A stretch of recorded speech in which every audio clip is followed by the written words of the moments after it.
Posisinya ini kita buatkan Pak, saya tentukan titiknya. Ini sumur aslinya, sama tidak kayak di film.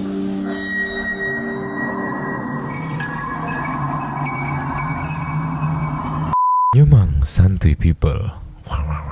Nggak gini. Oh gini. Tetap balik lagi. Welcome back again. Gak boleh senyum. Gak boleh senyum. Gak boleh senyum. Welcome back again. Balik lagi bareng Mamang Kamboja dan juga Nyonya Melati. Kenapa kita seperti ini? Karena kita mau ngikut-ikutan pansos bahas soal KKN Desa Penari, ya nggak Nyo? Tapi sebelumnya jangan lupa disubrek. Kalau tidak disubrek Anda nanti nari-nari. Ya, jangan ketawa. Kamu tadi bilang jangan ketawa. Kenapa? Mau pansos apanya? Soal ini yang lagi rame juga selain kemarin-kemarin juga udah rame masalah desa KKN ini, desa KKN Desa Penari ini kan. Ini rame soal rumahnya ya kan. Bahkan ada headline-nya nih. Ini lokasi sebenarnya KKN di Desa Penari dibongkar Erick Thohir, bukan di Alas Gumitir katanya. Tapi sebelum kita bahas postingan ini, kita akan meluncur ke postingan yang sempat rame beberapa jam atau hari lalu gitu atau kemarin itu, yang katanya pemiliknya itu ketakutan karena rumah lokasi syuting film KKN di Desa Penari dijual 60 juta karena ketakutan gitu. Ini foto rumahnya, tapi kita bahas dulu soal penjelasannya gitu kan. 4 rumah dijadikan lokasi syuting film horor KKN di Desa Penari di Dusun Ngeluweng, Kelurahan Ngeleri, Kapanewon, Playen, Gunung Kidul. Subardo, 51 tahun, salah satu pemeran hantu dan juga bertugas menjadi linmas selama syuting berlangsung, menceritakan sebenarnya ada 6 rumah yang ia tawarkan untuk lokasi syuting tuh katanya. Namun pihak produser film hanya memperkenankan 4 lokasi yang digunakan. Salah satunya adalah rumah Mirik Ngadio, rumah yang dijadikan rumah utama pelaksanaan syuting film tersebut. Rumah Ngadio lokasinya memang berada di pinggiran, cukup terpencil. Rumah tersebut dipilih menjadi pusat atau rumah utama syuting film KKN di Desa Penari beberapa waktu yang lalu karena letaknya yang cukup terpencil gitu. Tapi aku penasaran nih, ini dia masang pamflet ya. Ini kalau ada yang mau beli 2 rumah limasan itu apa ya? Ukurannya 8x12 dijual 60 juta. Rumah bekas syuting film KKN di Desa Penari. Dia sih dibilang di postingan sebelumnya katanya karena pemiliknya ketakutan gitu. Karena rumahnya dia itu dijadiin lokasi syuting film gitulah ya. Entah ada 2 kemungkinan, entah ketakutan beneran gitu atau memang dia riding memanfaatkan. The wave. Yes, memanfaatkan momen gitu kan. Hype-nya lagi rame. Cuman kalau memanfaatkan momen kenapa dijual murah gitu 60 juta ya enggak? Iya sih. Kalau beneran ketakutan karena apa gitu. Nah, ini pun komennya nih, katanya terlalu lebay. Syutingnya udah lama baru dijual sekarang. Berarti kemungkinan karena memanfaatkan momen ya. Syutingnya kan udah lama karena ini kan film kan, mungkin bisa tahun lalu gitu kan syutingnya. Proses editing, QC segala macam sampai akhirnya tayang. Tapi 60 juta masuknya mahal gak sih di desa? Untuk desa mungkin masuknya mahal ya. Mungkin. Tapi nggak tahu sih. Tapi menurut aku nih si bapak jangan 600, 200 gitu. Langsung nge-push aja gitu. Karena udah terkenal juga. Ya kan? Karena aku melihat peluang di sini nih. Dibeli sama developer dijadiin rumah wisata hantu. Dapat nggak? Iya kan? Banyak banget kemungkinan di situ. Nah, ini video rumahnya nih ya katanya nih. Ada caption jika tertiba perut rasa seperti mual hentikan video ini. Emang kenapa? Audionya kita ceki-cekinya. Play. Let's play.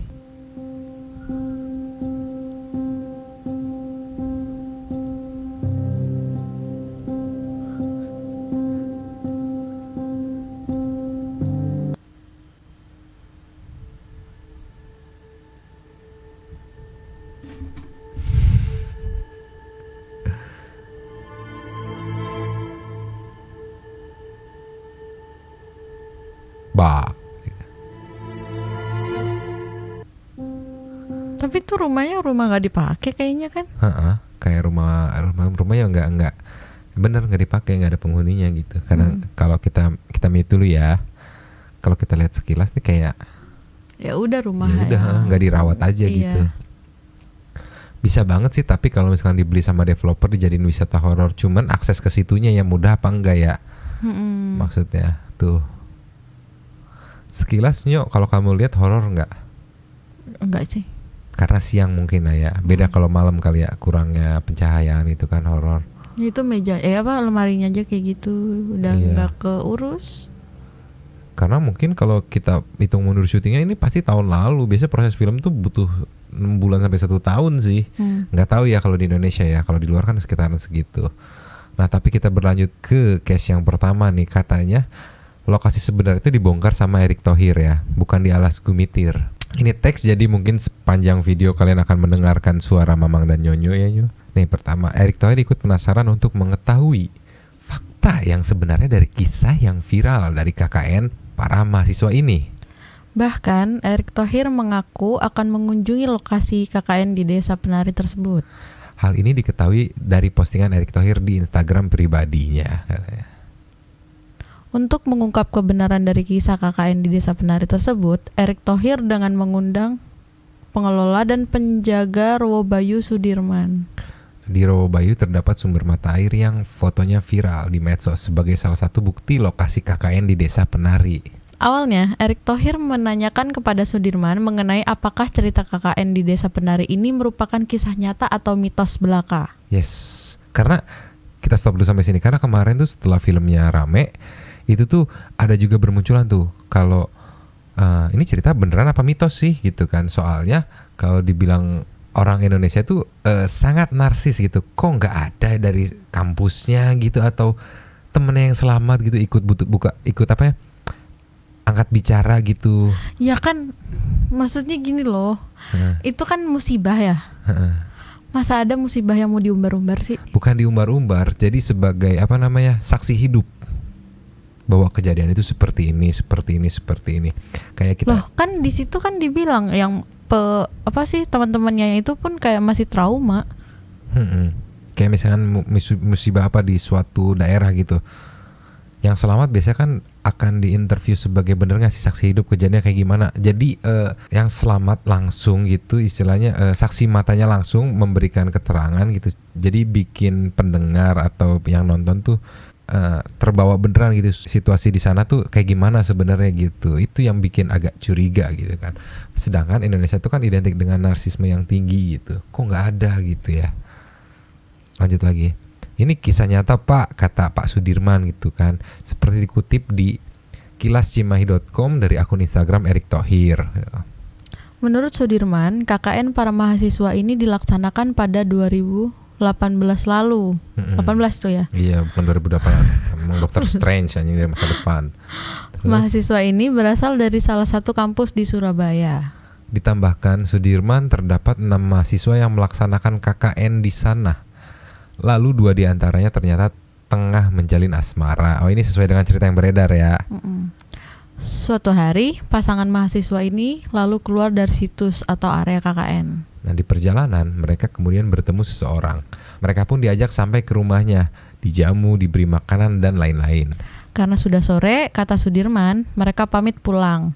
Oleh pemilik rumah, pasangan ini diberi bingkisan dibungkus kertas koran.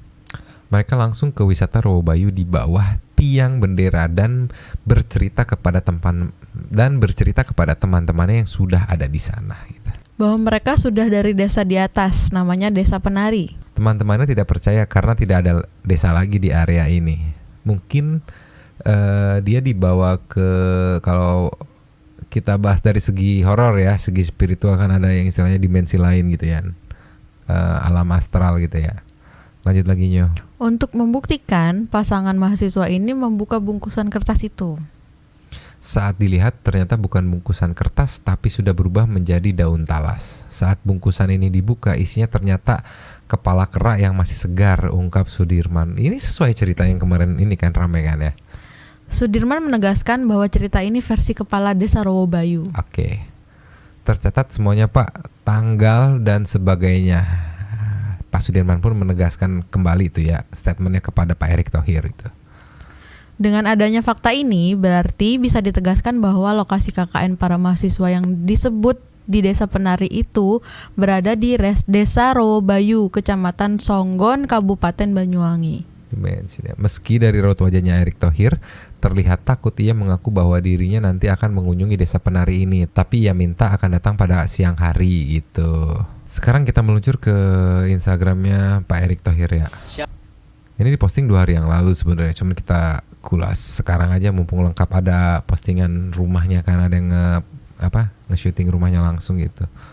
Ada captionnya mengupas kebenaran di balik cerita KKN di Desa Penari langsung dari pengelola dan penjaga Rowobayu, Bapak Sudirman. Belum sempat nonton, tapi dengerin ceritanya aja udah merinding. Kalian sudah nonton katanya? Belum. Ini entah part of promo filmnya atau memang Pak Erick Thohir ini penasaran. Tapi kita langsung meluncur. Audionya udah ceki-cekinya. Play. Apa yang sudah nonton KKN Desa Penari, cerita ini sangat menarik kita gali. Seperti apakah cerita itu? Nah, beliau yang lebih tahu.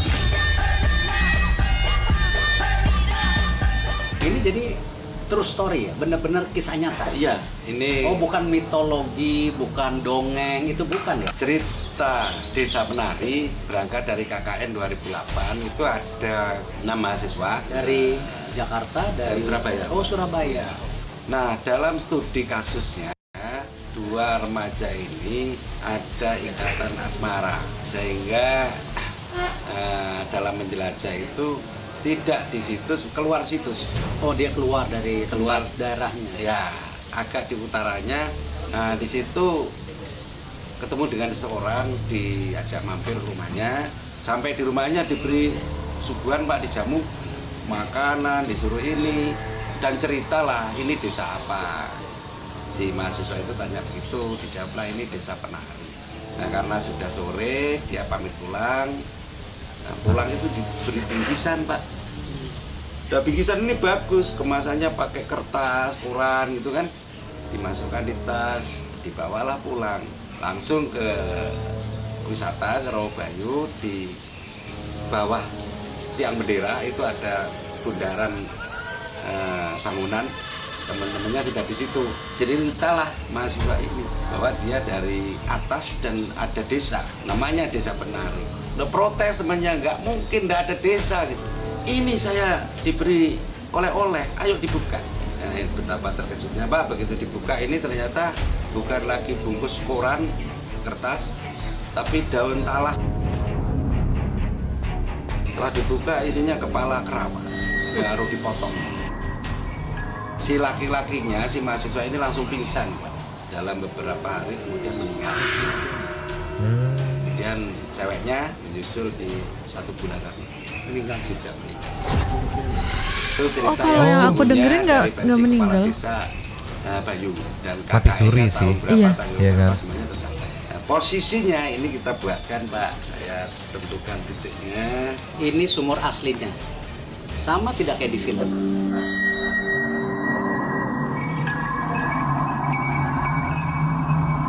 Saya sudah datang ke Banyuwangi 2 kali.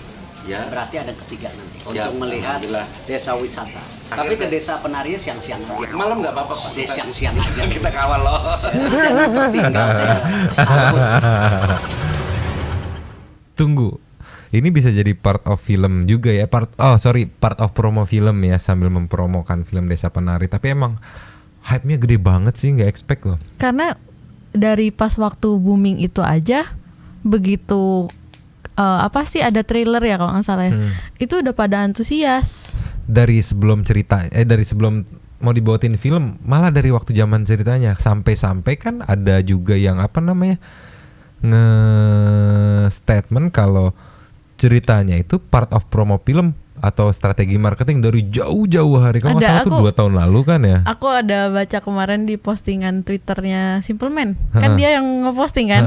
Nah, dia bilang dia sakit hati sama komenan-komenan orang. Ini tuh, ya itu benar tadi kayak dari emang udah settingan dari awal gitu-gitu kan. Terus saya tuh cuman orang kabupaten biasa, dia bilang, yang emang kebetulan suka cerita. Dia bilang suka mencurahkan cerita saya di di tulisan gitu. Makanya saya kalau baca-baca begini malah bikin malas buat berkarya lagi gitu-gitu. Dia penulis gitu. Sama tadi aku ada lihat nonton videonya Frisly kalau nggak salah. Frisly sama siapa gitu, dia lagi di wawancara gitu kan, ditanya, dia kan indigo.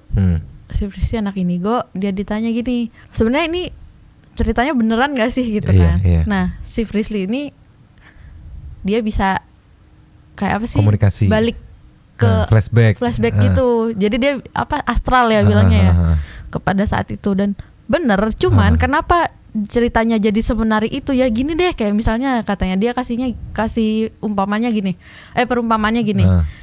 Misalnya nih aku bilang, Mang tadi aku di kantor jatuh dari kamar mandi. Selesai.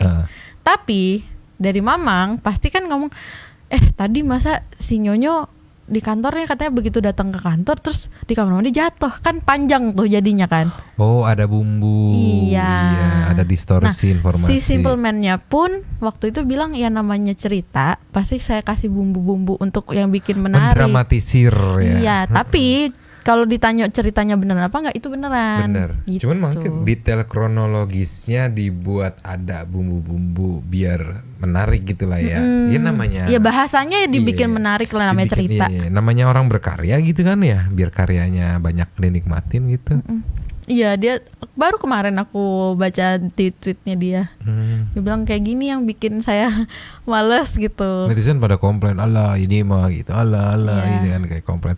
Ya namanya juga netizen. Nanti people gimana, ada yang udah nonton beneran seserem itu? Kan testimoninya kayak wah serem banget gitu. Sama ngeri gitu, lebih ke ngeri gitu. Kalau menurut kalian beneran mitos atau kan ada juga yang nggak percaya indigo gitu kan? Kalau kita lihat track recordnya ini beneran kejadian yang nyata gitu atau cuma sekedar mitos gitu? Sama yang punya cerita-cerita horor juga sok atuh dimonggoin, santuy people di komen. Kali ini malam Jumat kita rada-rada horor dikit walaupun gak terlalu horor karena tadi Pak Eriknya ketawa gitu ya. Lanjut di komen seperti biasa. Mang Den dan Nyonyo cabut dulu Dan.